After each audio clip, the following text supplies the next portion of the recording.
হাই friends, কি খবৰ আপোনালোকৰ? মোৰ ভালেই দেই। আজি মই দুপৰীয়াৰ কাৰণে বনাব লৈছোঁ পাভ। এয়া হ'ল পাভ মাছ ফ্ৰাই কৰি লৈছোঁ। এয়া পালেং শাক, বিলাহী আৰু এয়া নহৰু বটা। তাৰ লগতে হালধি আৰু নিমখটোতো লাগিবই। এইকেইটা বস্তু দিয়ে মই বনাম আজি পাভ মাছ।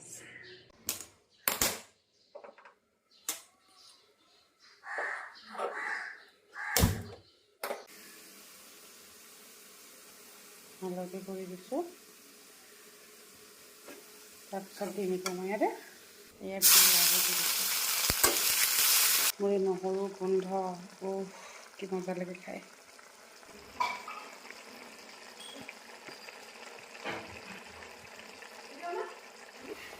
হৈ গ'ল পালেং শাক।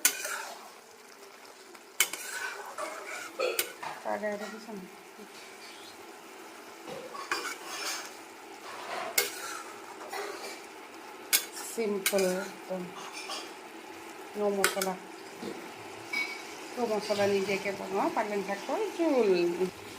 ইয়াত এতিয়া মই দি দিম গৰম পানী। যিমান লাগে জোল গৰম পানী অকণমান উতল আহিব দিম।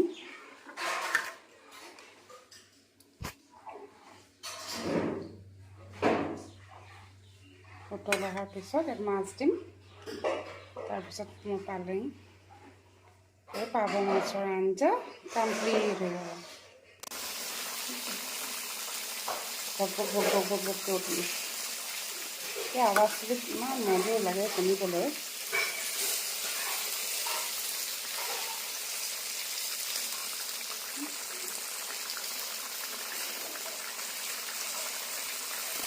এতিয়া মই ইয়াত পাভ মাছকেইটা দি দিম। ফ্ৰাই কৰিলে পাভ মাছ দিয়াৰ পিছত অকণমান উতলিব দিম।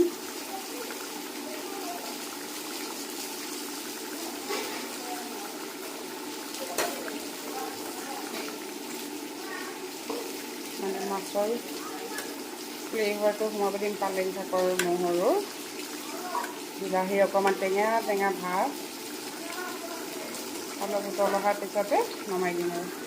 এয়া মোৰ হৈ গ'ল পালেং শাক আৰু পাভ মাছৰ জোল।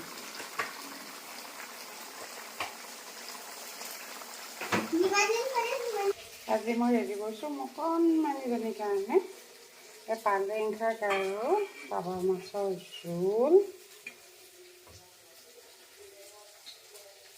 এয়া হ'ল দালি,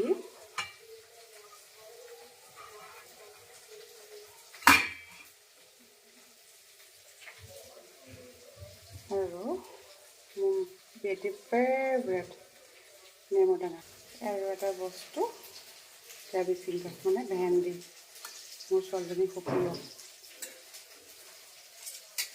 এয়া হ'ল কণমানিজনী আজি দুপৰীয়া থালি। আপোনালোকৰ ল'ৰা ছোৱালীবোৰে চব শাক খায়নে বাৰু কেঁচুৱাবোৰে? মোৰ জনে যে নাখায় আকৌ দেই, বৰ জোৰ কৰি খুৱাব লাগে।